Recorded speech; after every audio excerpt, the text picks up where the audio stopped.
Welcome, everybody. Glad that you're at the conference and that you chose to come to this session.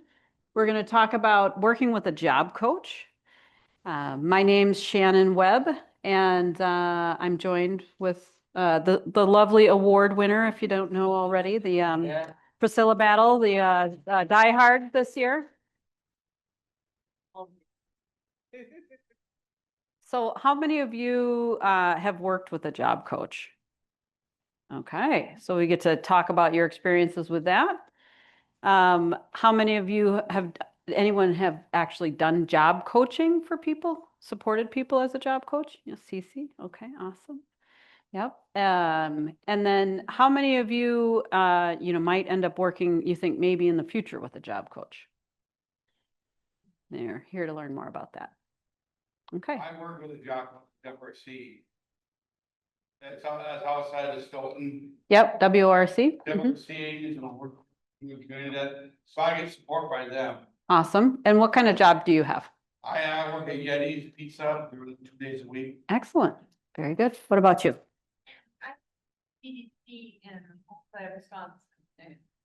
I was at Mayo Clinic. At Mayo Clinic, and you have a job coach there? Or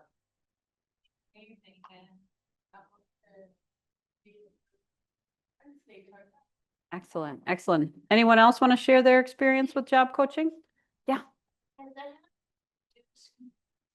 Yes. Well, in Fredonia, they had the JCC Rainbow Day Camp, Mm-hmm. and there's a little farm in it that's called Bohemian Farms. I actually help with the hydroponics and then watering and then harvesting. That's great. Excellent. That's a fun job. And of course, if someone else has a question about like the hydroponics, I can explain what it is. Excellent, excellent. You know what the thing is. Yeah. Anyone else want to share your job or your experience with a job coach? Yeah.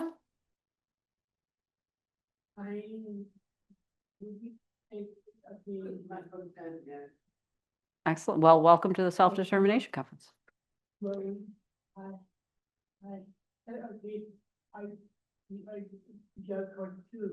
You have a job coach? Yeah. And I missed what kind of work do you do? Where do you work?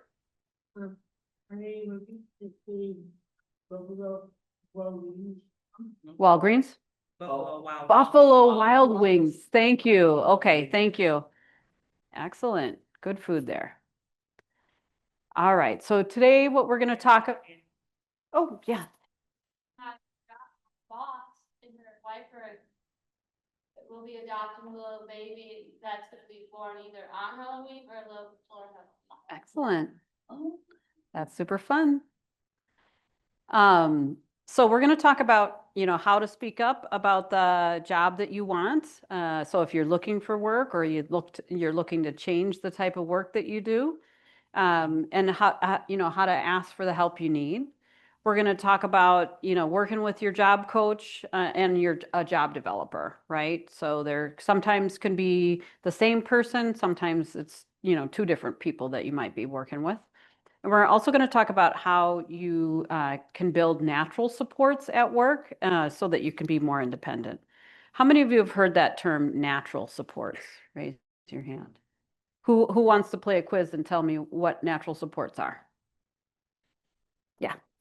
Natural supports are kind of the support systems that are like created naturally, like that already in nature, kind of more like support could be the support of transportation. Like there's more like societal supports that are already put in place for decades upon centuries of human history that already have happened. A very good example of a natural support would be transportation. Yeah, so like at work, it would be, yeah, you're right. There are supports that exist in our communities and our, and in society. At work, they would be your coworkers or your boss. Those are natural supports, right? Because when we go to work, we have coworkers. We work alongside people, and they're people in the environment that are there as well that aren't from, you know, kind of, like when you think about what the opposite of that is, it's the job coach. That means that it's someone who comes in from the outside and is paid by the service system, you know, to be there. So a job coach wouldn't necessarily be there if a person didn't need that extra support, right? So that would be a difference between a natural support. And another example of natural support is maybe you have a roommate, you know, where you live, right? But then maybe you have, and so maybe they help you with some things and you help them with some things. But maybe you have a support staff that comes in from the outside, from an agency, and they help you, you know, with some things in your home, maybe cooking or cleaning or running errands. So your roommate would be a natural support and the outside staff would not be a natural support. We'd call them a paid supporter, right? Because they're paid, you know, to be there with you. So which one describes you? So raise your hand if you're working right now. So a lot of you have jobs, right? You're working. How many of you are actually looking for jobs right now or looking for a different job or another job? Yeah, okay. And then what about, are there any of you who aren't working right now, but you're unsure and you're unsure about work? Okay. You're not sure yet about work? Okay. And that's fair. So hopefully you'll learn, you know, we can share experiences in this room that might help you understand what that might be more like and the support that you could get at work, right? So, so speaking up, right? Self-advocacy. You're at the self-determination conference. So my guess is that you are all working on or really good at speaking up for yourself, right? So that's, you know, that's really awesome. You're partway there just by being here and being involved and you know, being a learner to, you know, continue your self-determination and self-advocacy skills. So when it comes to employment, it's really important for you to speak up about the kind of job that you like, the type of hours that you would like to work. So if you want to be working part-time, you need to tell people that. Or say another common situation is maybe you had a job developer that helped you get a job, but you're only working 5 hours a week and you want to work more. So it's important to speak up and say, 5 hours a week is not enough for me. I want to work more. So for instance, if you're working Monday through Wednesday and you actually want to work Monday through Friday, it's important to speak up and tell people that you want more hours. Yeah. Well, I only work a certain amount of hours at Yeti. I only work 2 days a week at Yeti's. Yeah. Do you want it? Like a group on the side. Would you want to work more? Volunteer a little bit too. Would you want to work more if you could? Yeah, I like it, but I'm only part-time. Right. Months, right? I like to work more, yes. So have you told anyone on your team that you want to work more? I've told them I see that. Yeah. So, Or I see I wanna, and what do they do about that? they would find me, I just lost Papa Murray's. I was working at Papa Murray's that Mondays, but they let me go, so. Look for another job. probably. Okay. So WRC will hopefully help you look for that new Yeah, job or correct. get you a application to the Division of Vocational Rehabilitation so that you can get services to get a job, right? So it's really important that if you don't feel like you're working enough, that you speak up about that. It's Gotcha. it's really another thing that's really important is to speak up about the type of environment you want to work in. So so some people like to work inside, some people like to work outside, some people need quiet places, some people like noisy, happening places. So, you know, some of us don't, we will do better in different places. So how many of you have had jobs in environments, places that you didn't like? It was too noisy, too crowded. Yeah? Tell me about that. Used to work at a family restaurant when I was younger, and my brother was one of my coworkers. Okay, so he was your natural support. You probably see the well, I was also 14, 15, 16 years old at the time. And one of the managers, because we had a two-manager system, was like a military army general saying it has to be this certain way. Yeah, so that gets to the next point, the type of people you want to work around. So maybe you don't want to work with your family members, maybe you don't want to have a really strict boss. So those are things that it's important for you to know about from yourself, or like if you learned from that from a different experience, right? You need to tell the next job, the job developer who's working with you to find your next job that you don't want these things. So it's important to speak up about those things. It's also really important to speak up about what you're good at, what you feel like you're really good at, and what you feel like maybe you struggle with, right? And, with every job, we have to learn new things. So, when we first start a job, we may not feel like we're good at doing the job tasks, but they should feel like things that we can learn and want to learn, right? That we feel good about doing. But if we start talking to a job developer and they're saying, well, let's look at a McDonald's, right? To be a cashier at McDonald's or something like that.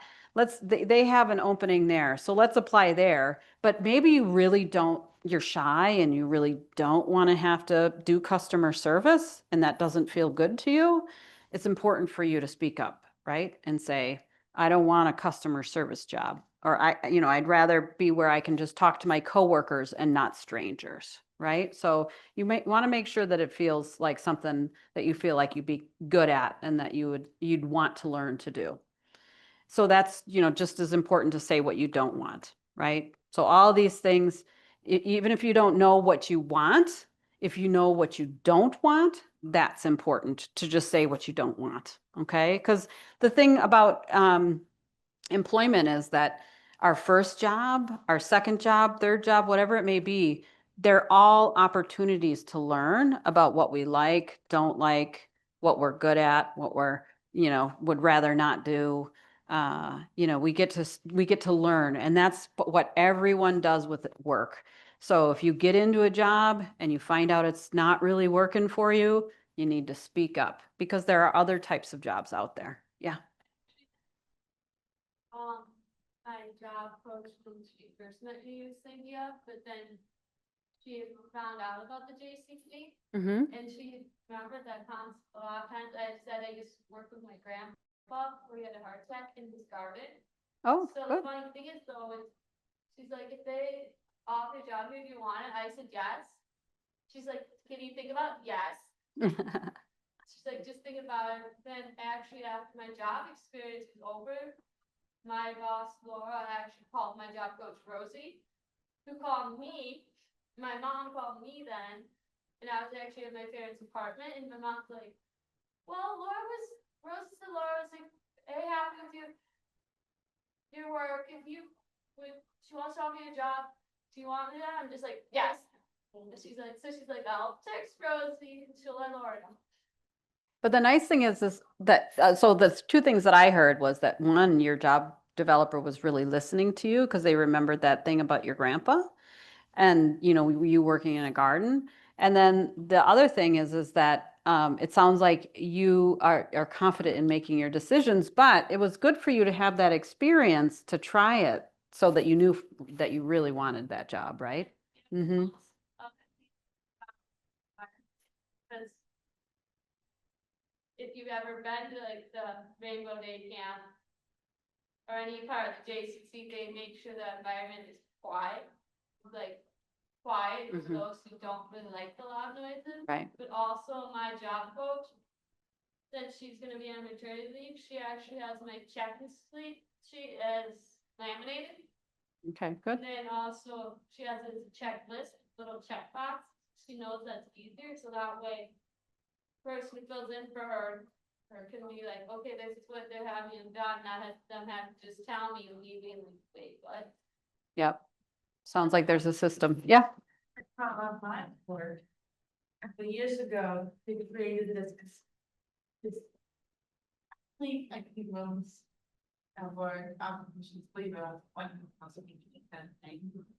Like how years ago, my then manager and my then coach, this list. Like a checklist. Check off Mm-hmm. stuff done. Oh, Make sure you got it all done. Mm-hmm. laminated sheets, kind of like the Yep, that's good. That's good.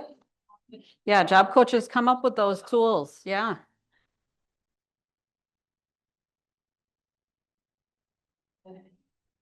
We all need reminders. Yeah. Mm-hmm. Yep. Yeah, a lot of us rely on a checklist of some sort or to-do list. Mm-hmm. Yep.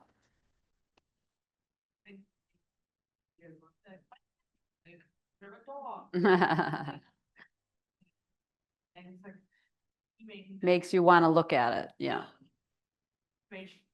that's good. That's good. So Priscilla, why don't you tell us a little bit about the type of work, that you've had, how you've learned, what kind of job works for you? I started out like. Yeah, I think you have to use mic because of the recording. Testing. There you go.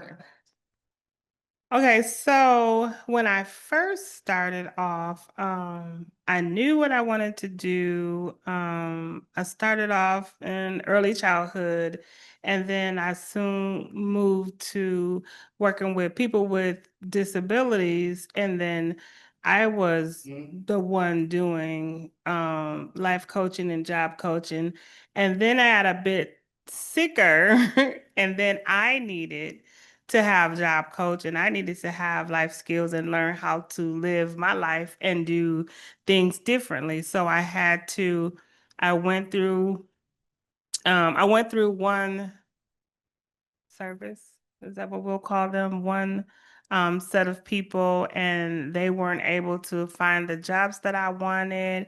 They didn't help me with it's because I had a lot of work experience, I had a lot of education, but now my brain works different. So I needed another way to learn how to function. So that really didn't work for me. So then I found CRCEE, and she's here with me today.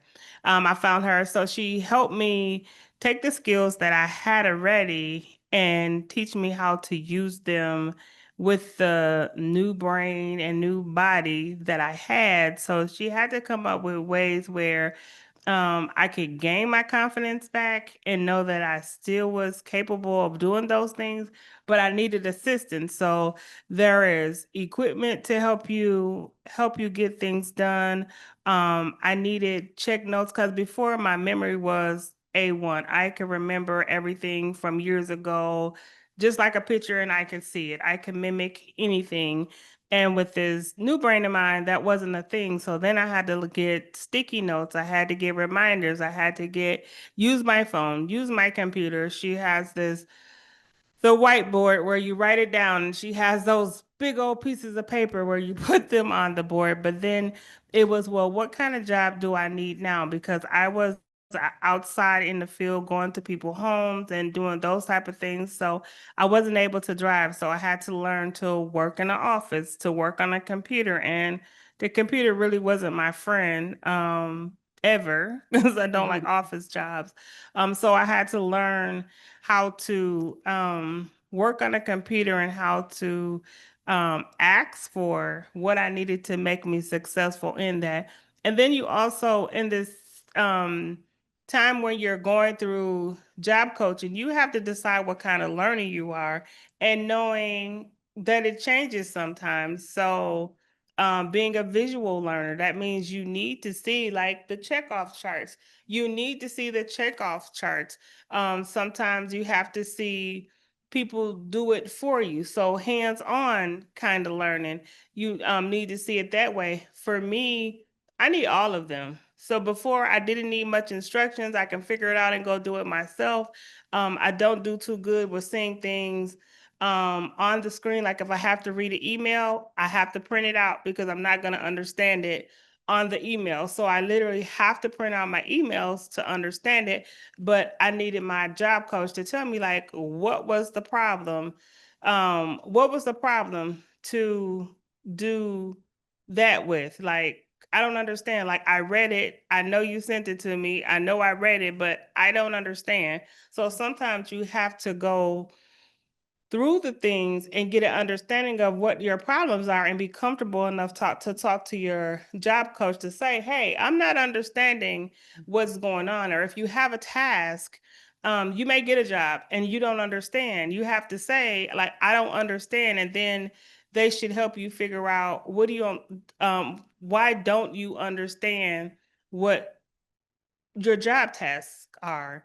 Um, if they show you, because job coaches can sometimes go to work with you and show you how to do things. So if you go and you learn how to do things and they showed you and they leave you to do it by yourself, then what does that look like when they check on you to see how it's going? If you're having a problem, don't be afraid to say, I'm having a problem. Can you come back? Can you help me? Can you show me? Can you explain this to me? Or they can even go with you to talk to your supervisor to ask questions like, what do you find, or what do you see that's the problem, so you can do better, because it's not always that the job doesn't work for you. You might have to learn a little differently to get the job done properly. And it's okay to ask questions. So I found that my problem was asking for help. So don't be afraid to ask for help. Don't be afraid. Any question, they say any question is not a dumb question. And before, I didn't believe in questions not being a dumb question, because I'm like, the smallest thing some stuff people should know, but you never know how a person's brain is working from 1 minute to the next. So I do believe there is no dumb question. If you don't understand, it makes it a good question. So ask the questions. You have a question? You just gave a good example of a meeting plate language. Mm-hmm. Mhm. It's Yes. printing off email. Yes. Yep, for sure. And that's the other thing, that a lot of people talk with words that sometimes we don't understand. And it is okay to ask people to say it where people can understand. Like, that's one of the things I do as well, is I help make language more plain with the information that we put out there. And it's so important, because if you get instructions or someone's talking to you and you don't understand, like, maybe you should understand, but you don't. It's okay to ask, what does that mean? Or ask the question. You can also, if you're at home and it's in the email or it's on a letter, you can Google and ask for questions. They have assistants that you can do it yourself, but don't be afraid to ask your job coach. Mhm. So job coaches can be very helpful, but if you don't tell them what they know, and if they don't say, like with you, listening to you, like they know what you're good at because they listened to you, they watched you before. With me, that's what helped me with Cece, because she knew me, she knew my skills, and she knew, like, in my transition, that I can't do a lot of lights, I can't do a lot of smells, I can't do a lot of sounds. So what do that look like? So I do have an office, and there's nobody in there. There's no offices where there's people with a lot of smell or things like that. But excuse me, if you don't find the proper job coach, you may be fighting and feeling defeated. But job coaches are to help you function in your job. And if it's not working, to help you figure out why, because you don't always get to quit when it's not working. You get the help that you need to make it work, or you get a different job and learn how. And sometimes it may not be getting another job right away. Sometimes you have to take some training. Like, Mhm. that's not like a job. Take some training and say, well, hey, I'm not good at this. Can you help me be better at this? And then job coaches can help do that as well. Yeah, right. Yeah. Question. So how long was your transition with your new mind? Meaning based on your condition, and then you had to transition to the, how long was that duration for you? Do you remember? It's still going. It's been 5 years, because it's changing and depending on the different experiences and exposures. Because 5 years ago was kind of COVID. So everybody was at home. So you weren't really experiencing anything. So my transition happened in 2019. But she still comes to things like this with me. She still helps me in my everyday. I have my own business, but teaching me how to work with my business, teaching me how to work in my life, because sometimes she comes to my house. Ours is not called job coaching, it's called daily living skills. So she also helps me at my house to function better too. So So you kind of still, you're better, but you're still experiencing some of absolutely. that. A lot of it just teaches me how to deal with it. Okay. Great. All right. Thank you, Priscilla.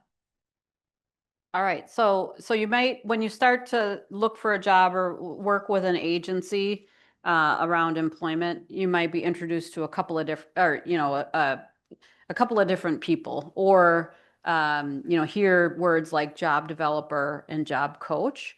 You might also hear like employment specialist or employment consultant. So generally a job developer is the person who helps you find the job. So they may be talking with you about your interests, working with you on learning, how to fill out a job application. They may be contacting employers on your behalf. They may be preparing you for a job interview.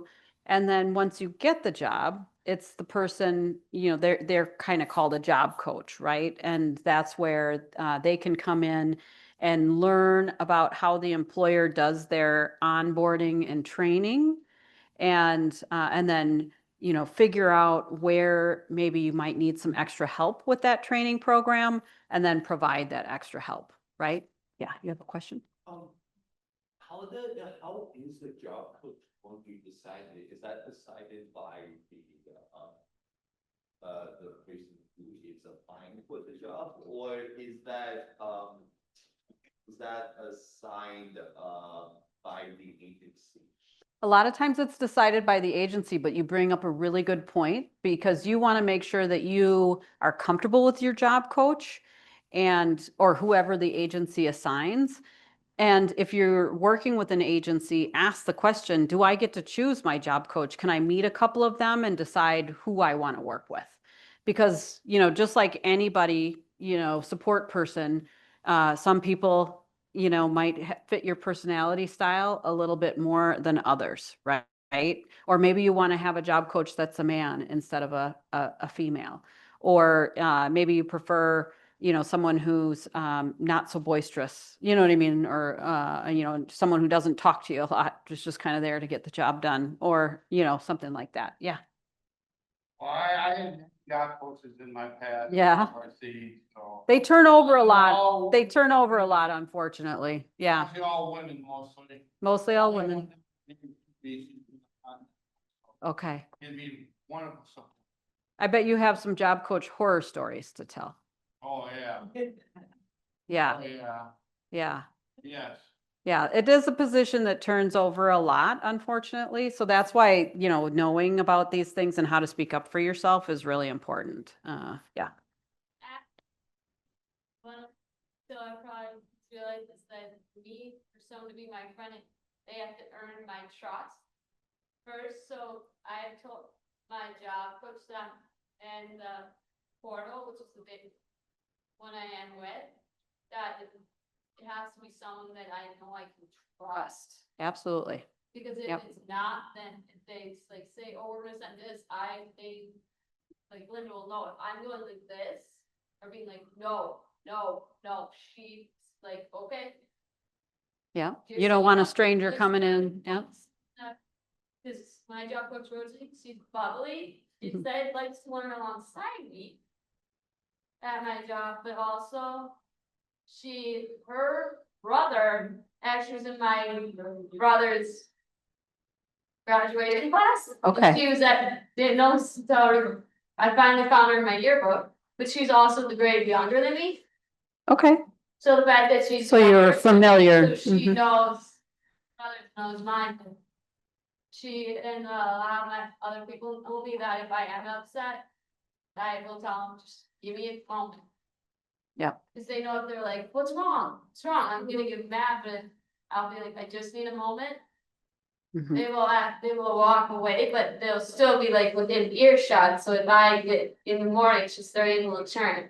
Mhm. Or I've told them if they wanna know, give me a piece of paper, cause Priscilla knows this, that I write down my feelings a lot better with writing, including with music or song. Yeah, So good. if I can do that, I can at least show them if I don't wanna express it out loud. Yeah, that's good. That's good. Oh, yeah. Someone who, got let go, like, listening to him, got let go from their job. And went back to their job, post to find a different job, and it's been months, like years. Mhm. They still haven't found another job. Do they go back to the job developer, or do they go, well, that's where I think that's where the big Yeah, yeah. misunderstanding is, like, if they lose their job, or the job didn't work out, who do they go to reestablish Yeah. that? Usually what happens if someone loses their job or if they choose to leave their job, or even if they want a second job, people can apply for services with the Division of Vocational Rehabilitation. And that could mean working with the same agency they've worked with, or they could choose a new agency. Okay. And then, if you're going to choose a new agency, I would interview them, right? So ask them, how do they find people jobs? What's your experience working with, like maybe with restaurants, right? Maybe you're looking at a restaurant job. Like, what employers are you connected to? How long does it take for you normally to help people find a job? That kind of thing. Like, how might you support me once I'm on the job? So you'd want to interview them, just like you're shopping around for any service or anything, that you might be paying money for. If there's going to be you can, like in his case, WRC maybe could help him apply for vocational rehabilitation services, and he could choose to continue to work with WRC, that agency. So then a good thing to do is to, not just say, okay, job developer, go off and find me a job, right? Because if you don't have skin in the game, your job developer is going to take a really long time to find a job. Yeah, you need to have, I call it self-directed employment, right? You need to drive the process of your job development. So you need to be saying, job developer, I want to meet with you every week. I want to talk about places where you're going and places where I can also apply. Like, what can I be doing for my own job search? We can't just rely on job developers. So, most jobs are found through the hidden job market, they say. So that means networking with friends and family and looking for opportunities on your own. Not everything is advertised, right? So you can't be just passive. You need to be an active, you know what I mean, part of your job search. So, and if the agency is just saying, well, we haven't really found anything, and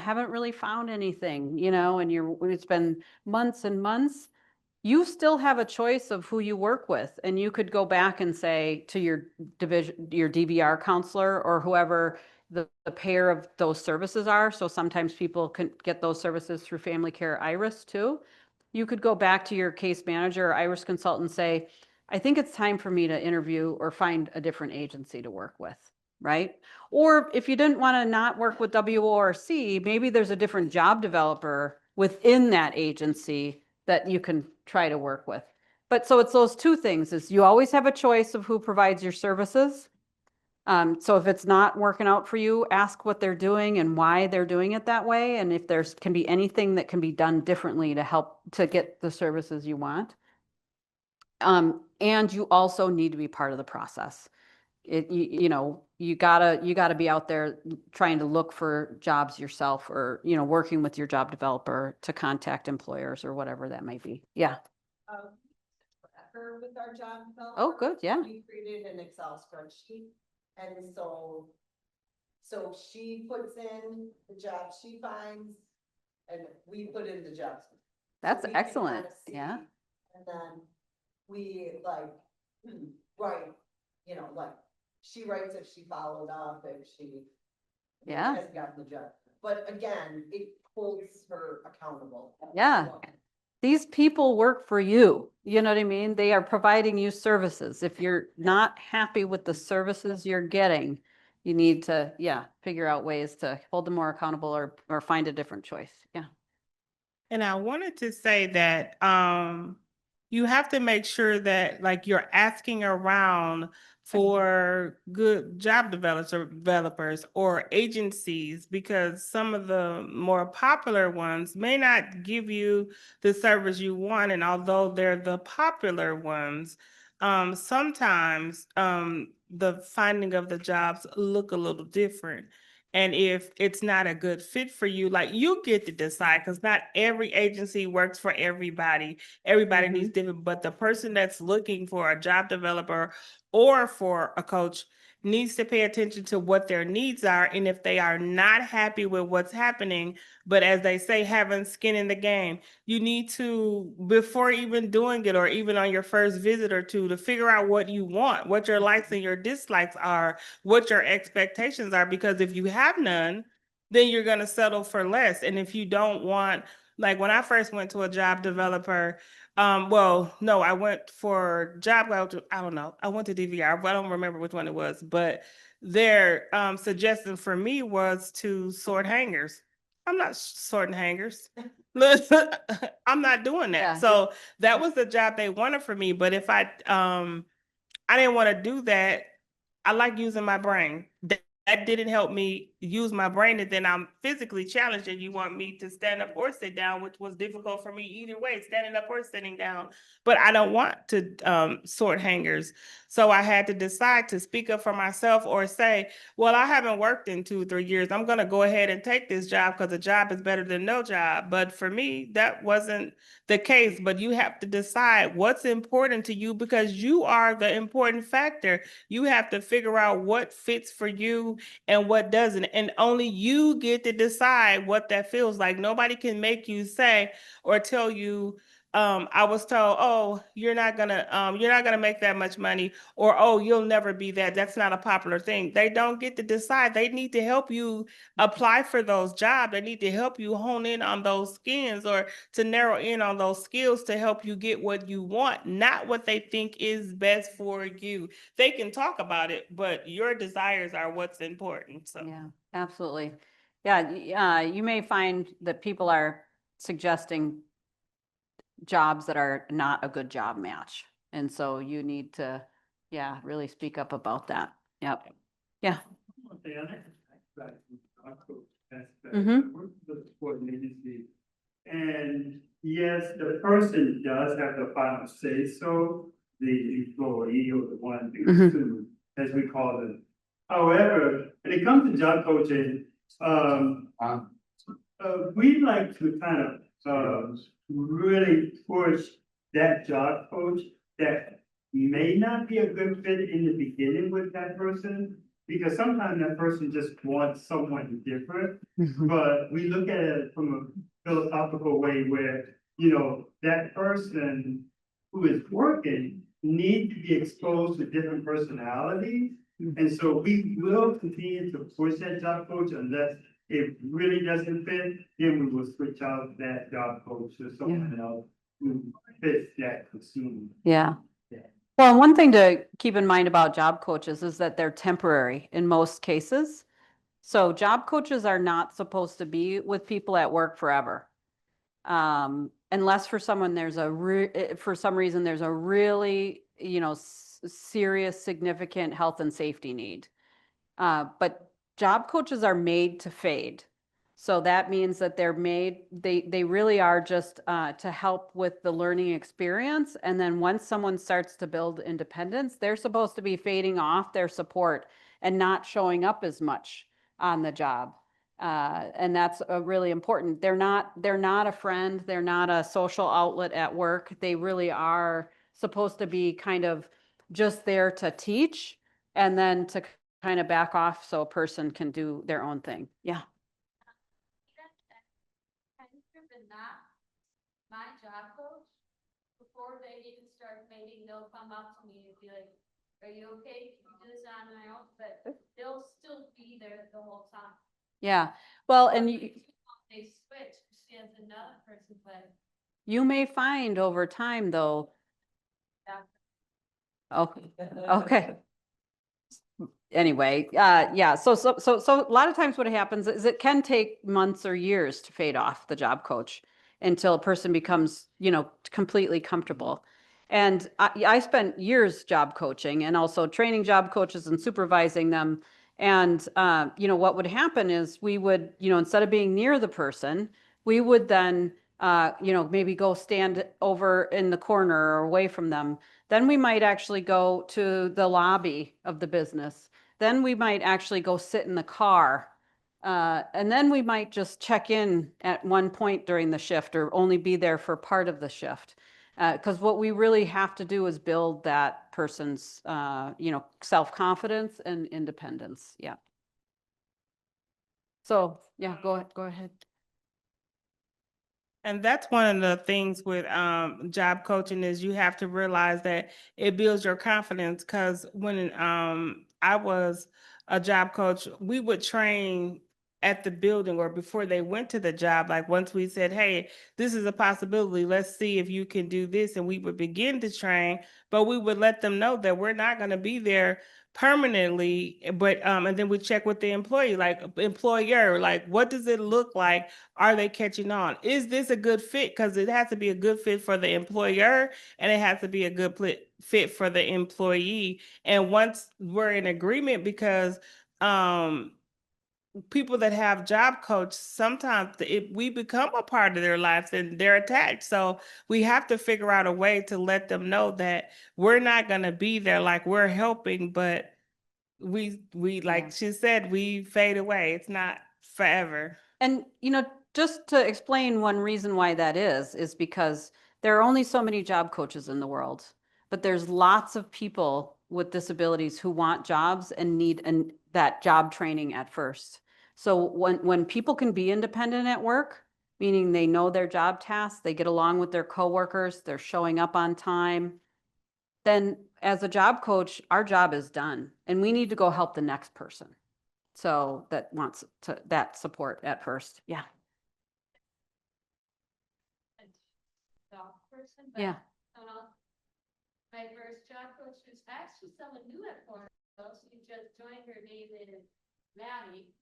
Was one quarter maybe, she's there from 9:30 until 11:30, Mm-hmm. and then she goes with, and then I have that little bit of time, like from So you have some 11:30 time on till your own. 12:30 Mhm. by myself, then Rose comes from 12:30 to 1:30, so there's someone there at the beginning of my shift. Mm-hmm. But then there's someone, then I get my own time, but then there's someone right at the end of my shift, that they know that way. And if I'm anxious at the first beginning, there's someone there I can talk to, but also at the end, if there's like, and they had a problem when they weren't there, they're there for me to, Rosie will be like, okay, what's wrong? Let's catch up. And Mm-hmm. I'll tell her Maddie said, and I can't explain it that much, she'll be like, I'll text Maddie. Or when I see Maddie, I'll talk to her. Mm-hmm. Yep. But then they Excellent. also loop my mom into it, and then also Linda was also in charge of portal, and my DDR temps. Yeah. And my Iris person. So they're part of your team. That's important. Yeah, absolutely. Yeah, go ahead.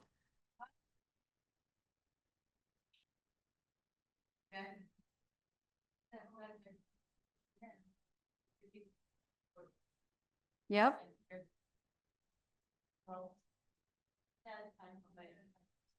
Yep.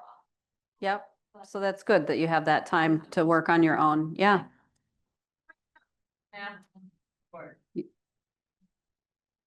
Yep. Actually, Iris is gonna be taking over my DDR, I think. You're transitioning. Okay, great. All right, so let's see, just to recap, job coaches should, ask questions to understand how you learn and how you're feeling. Speak calmly and in ways that you understand. Check in to make sure you understand what, kind of is happening at work or what they're trying to teach you. Definitely they need to be reliable and on time, so if they are expected to come at 1 o'clock, they should be showing up. If they're not, that's something you want to speak up to about with the agency. Unless, of course, they've said, I'm going to start to fade, so I'm not showing up at 1 o'clock anymore. I'm going to come at 2, right? And then another thing that's really important is that they should give you feedback or correction at work, if needed, as you're learning things. Sometimes we make mistakes or, that kind of thing. They need to do that in a private way, or at least in a way that doesn't make you feel stand out and feel embarrassed, right? So that's really important part of a job coach behavior. So, and then, they should make sure that you're introduced to your coworkers and that you're starting to build relationships with them. So eventually, job coaches, while they may be helpful in teaching you in the beginning, what they really need to be is help you build a bridge to your coworkers so that if you have questions, you go to your coworkers or your boss instead of your job coach, right? So they may be saying to you, if you ask them a question, they may be saying, let's go ask your coworker. Let's go ask your boss, right? Because they're trying to build that bridge. So, they really, like we already talked about the fading, and they really should only be providing assistance or instruction when you need it. They shouldn't be over helping you. They shouldn't be doing your job tasks for you if you can do them on your own. And then, problem solving, anything at work should happen with your boss. So your job coach can help you, again, build that bridge to your boss to problem solve at work, not solve the problems for you. But I know my job coach, especially Rosie asked me this, she said, and Wendy, they'll be like, what would you do if I wasn't here? Yeah, exactly. That's a great question a job coach should ask. Yeah, very good. Then if there's something that happens, like I said, when they're not there, I'll save for when they're there, or I'll be like, okay, what's another focus? So like there was a thunder and lightning storm when I was at work, and I got anxious. So I went into like a little area and I actually started singing Silent Night to myself, which is what, even though it's Christmas lullaby, soothing. It helped calm you down. Yeah, and then my mom, she's like, why are you afraid of thunderstorms? She's like, lightning, little storms can bother you. Like, I've noticed that though as you get older, people tend to think that your sensitivities tend to lessen, and actually they get more. Like, I'm not as afraid of sound, like loud noises, but it was my first time at work during a thunder and lightning storm, so I understand why, and also because my sister's afraid of lightning storms. Then she's like, oh, I'm fine, and I'll be like, I'll be okay, but then when she says that, I'm like, wait, what's happening? Yeah, yeah. Did you have your hand up, or did I just, okay, imagine that. I thought I saw another hand. All right, so while I queue up this video, do you want to, you kind of talked about this before, Priscilla, but how did a job coach help when you first started your job? I mean, you talked about it a little bit, but if there's anything you wanted to add. Oops. I remember not being able to keep up with my appointments and calendars, and I would forget when my notes were due. So my job coach, she helped me with the different colored calendars, like coloring the calendars, putting color tabs, just being more organized. Because before I didn't need a calendar because I just remembered everything. I didn't need a lot of extra helping or pushing, but just remembering to use all the tools that are available to me because I was so self-efficient and doing everything before. Like I still had issues, but I had already learned how to work with those. I had limitations, but I had already worked with those. But when I got more, and I was able to help other people with their limitations, but I couldn't think like for myself, like I have these limitations now. It didn't ever appear to me that I should be using all the help for myself. So never limit yourself, that there are so many different things out here to help us.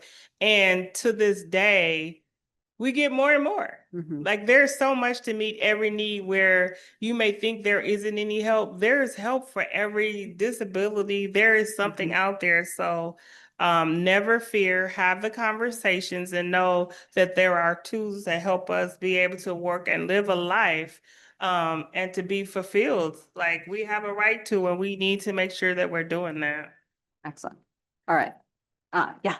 I think my hand was up for that question previously, and my question was, why do you think that the job coach is so much of a job that's like the overtrain of job is so much?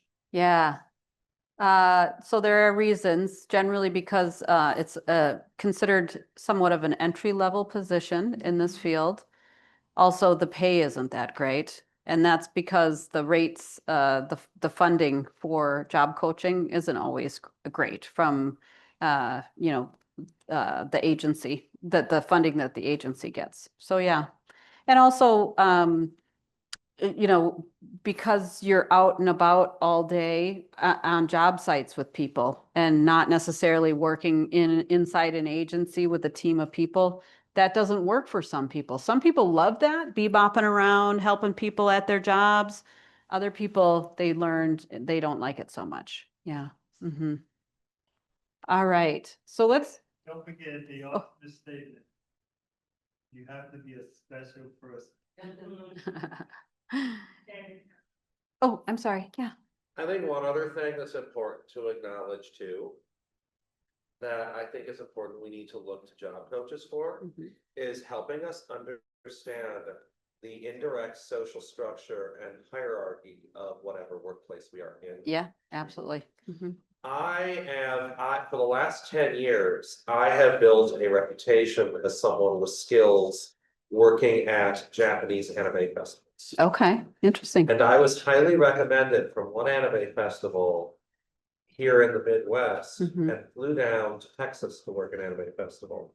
However, although I have the skills there, I was actually fired from that festival after 1 year and permanently banned from working there ever again. Oh, wow. The reason?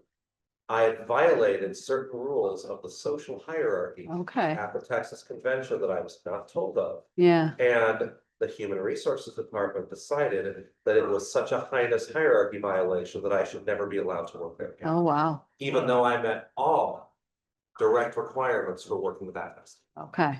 Okay. Yeah. Yeah. They should definitely help you understand the culture and yeah, the rules of the workplace if that's what you need assistance with. Absolutely. Yeah. Yep. Good point. All right. So how many of you have met Cindy Bentley and Ashley Matthew? Yeah.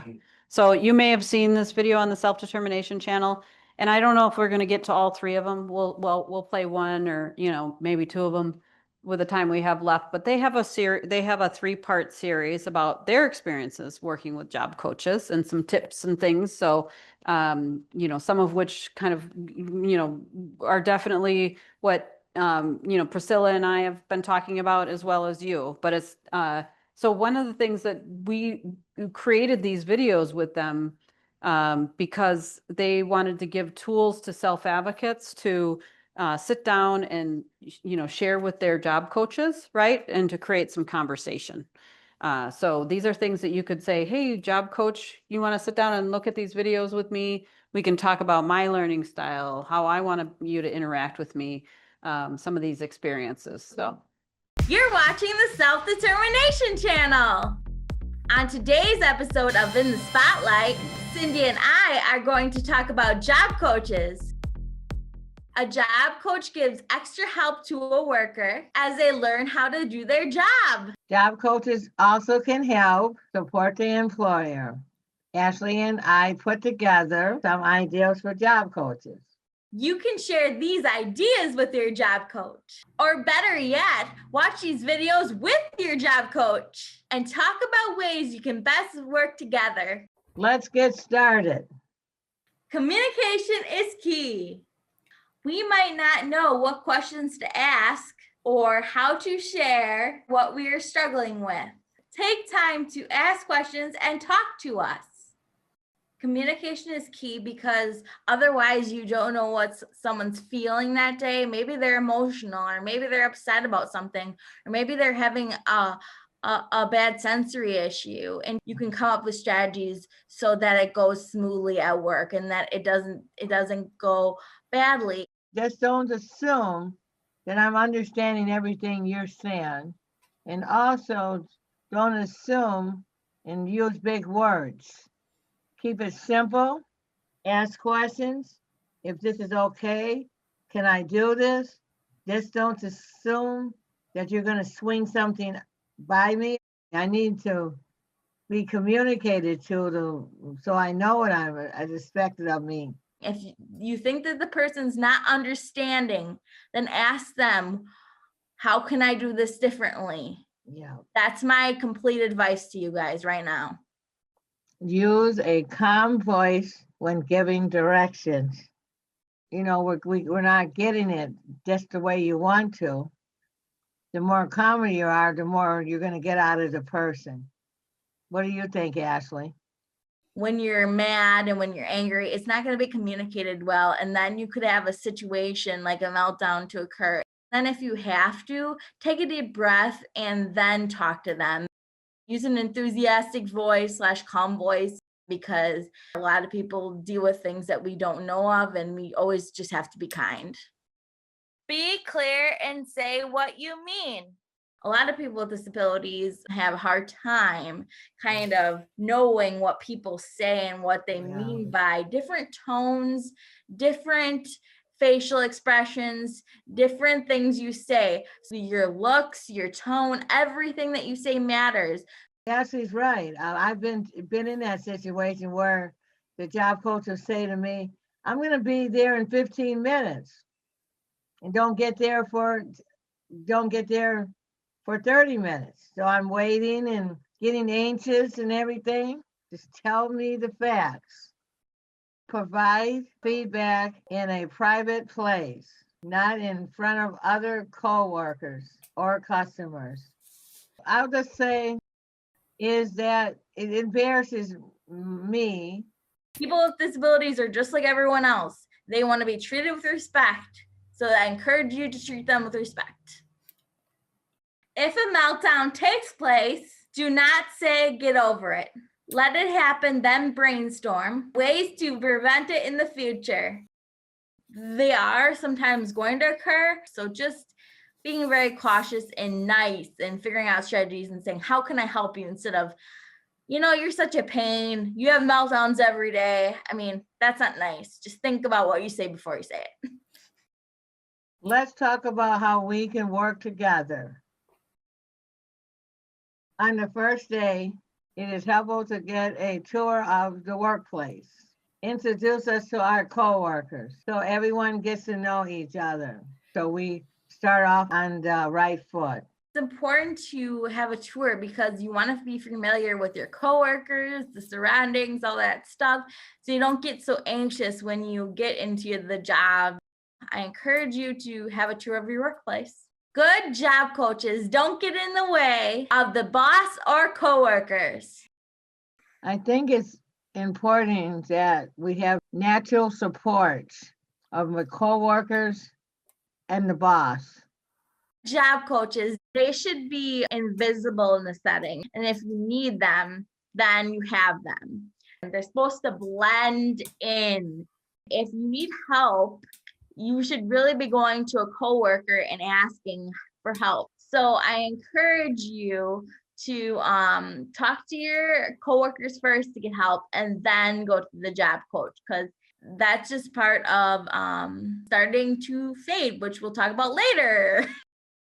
Good job coaches don't overhelp or socialize with the person they are coaching. This gets in the way of developing a bond with new coworkers.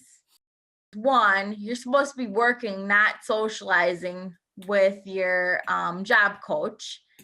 And they're supposed to be doing their job and you're supposed to be doing your job. And overhelping, either the person's going to get mad, number one, or number two, they're going to keep on relying on you to do it for them. Yeah, I think it's important that you keep things separate. If you're working with your job coach, just keep it at a professional level. And that's how it should be. That's what I would add. Both the job coach and the employee should be open-minded and learn from one another. We both have to listen to each other.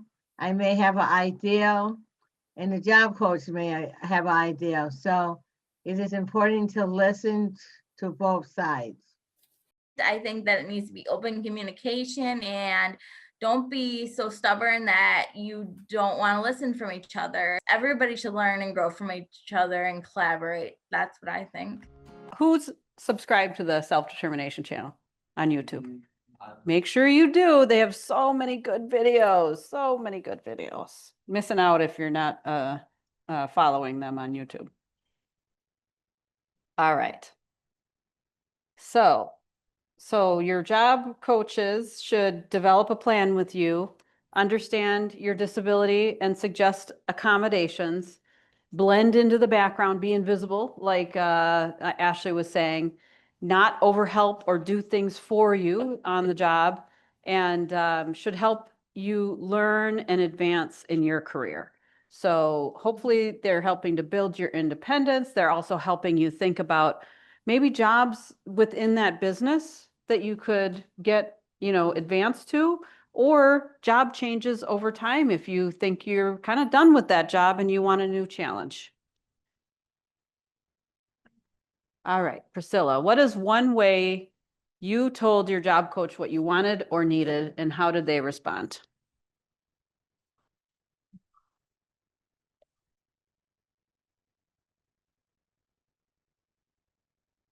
I told my job coach I wanted to be self-employed.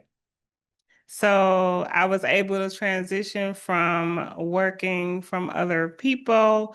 And I'm a crafter. So I had been crafting, and then she wanted me to become a legal business. So she made it happen. There was a training that she was giving. She made sure that I signed up and went to the training, getting the business set up properly, telling me how I needed to do the steps and build the foundation first and what it takes to actually be in a business. But she encouraged me because I had had a business before, but in the space that I was in, I was doubtful. My confidence was low, and she encouraged and pushed for me to be able to do entrepreneurship. And I am 3 years in and still building, and she's still pushing, but her being able to meet my needs and allow and encourage me. And then it's when I lose my step or foundation, I can't do this, or the excuses. And she was like, all I hear is excuses, excuses, excuses. You could do this, you could do this.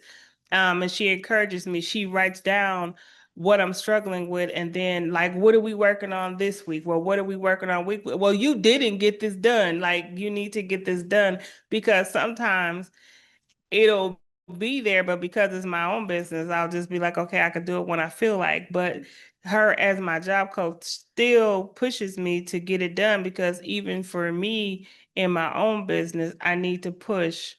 I give a lot of pushback too. So one of the things, your job coach has to know your personality, because some of the things that people say, it don't push you, it hurts you. So they have to know how you take constructive criticism. How do you take correction? And if they're loud and yelling or mean, or if they're too gentle, then you may not get it. So they have to know, what do you need? Because if you don't get what you need, and some days I'm sensitive and emotional, so you can't just fuss and yell at me. So I get that from her. And other days she'll, look, we're gonna get this done. So that's some of the things that I've gotten from my job coach that I super needed to happen. Yeah, awesome, thanks.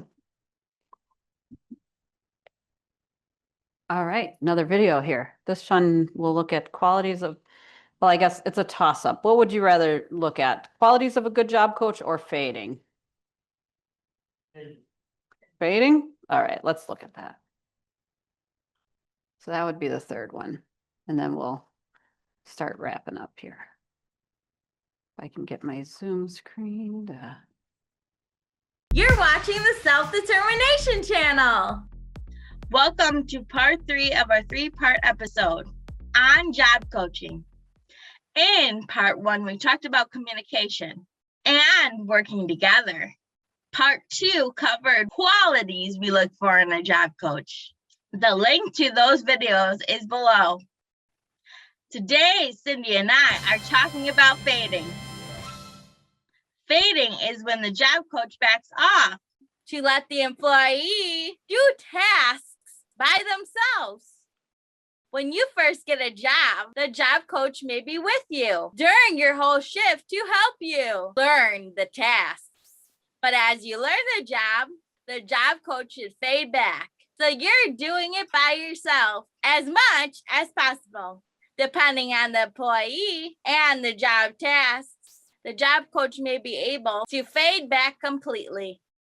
We want a job coach that will develop a plan with us and the employer to allow for fading. The job plan should be agreed upon by all of us. The job coach should support us to connect with our boss and coworkers. This way, the coach can fade their support and let coworkers step in to help when we need it. You want to gain independence. You want to eventually, learn how to do your job yourself. You don't want someone standing there and kind of like hovering over you. So that's why it's important. And for myself, I think it's very important that I don't just rely on the job coach. She can't do this whole job for me. I need to do it and learn it and be as independent as I can.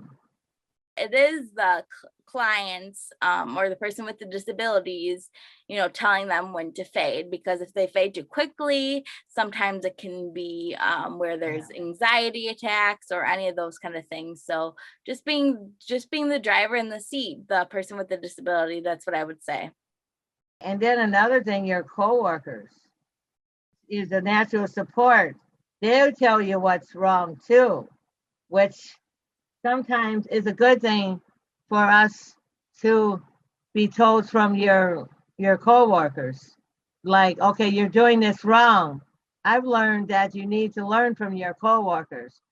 Like if you're not understanding things, I always ask my boss or someone if they were around and see what people mean by certain things. So I recommend that you go to coworkers or the boss first before you go to a job coach. Even after the job coach is faded, we may need to get in touch to ask a question or get some advice. It's important that we get contact information to get in touch. The job coach needs to give the person with the disability a real number.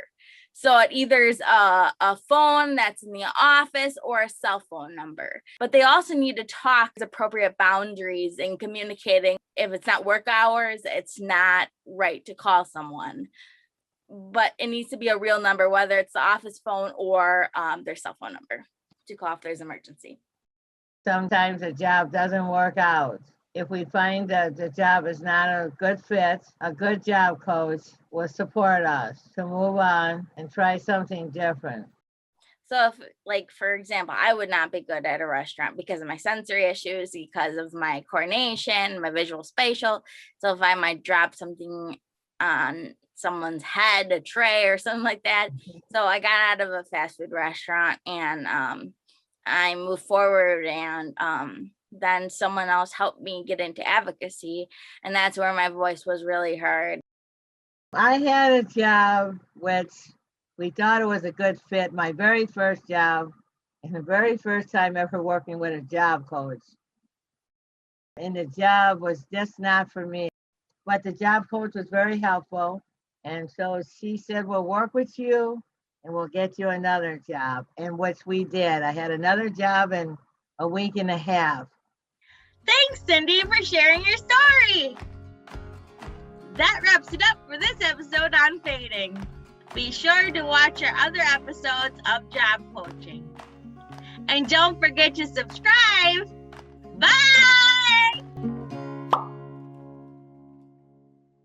As we work to wrap up here in the next few minutes, what have you been your takeaways from this session? What about working with a job coach, or do you have any other advice for other people in the room about your experiences?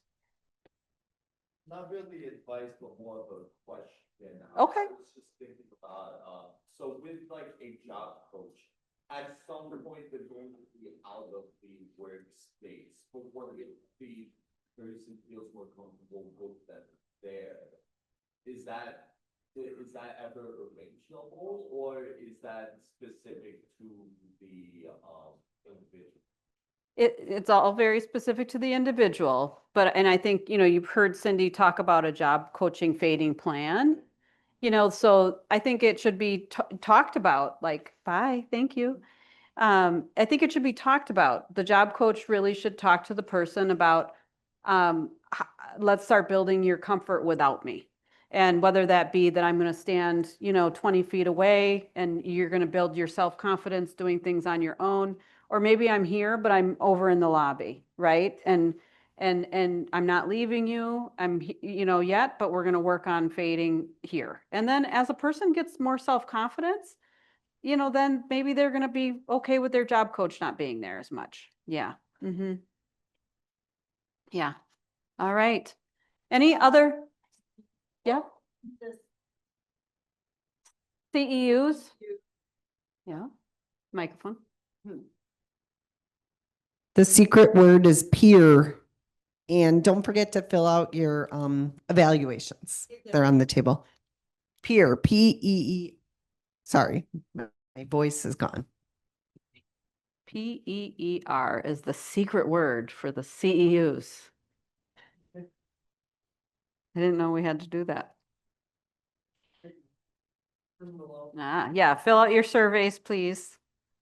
Thanks for joining and having a good conversation. Appreciate it. Thank you, Priscilla.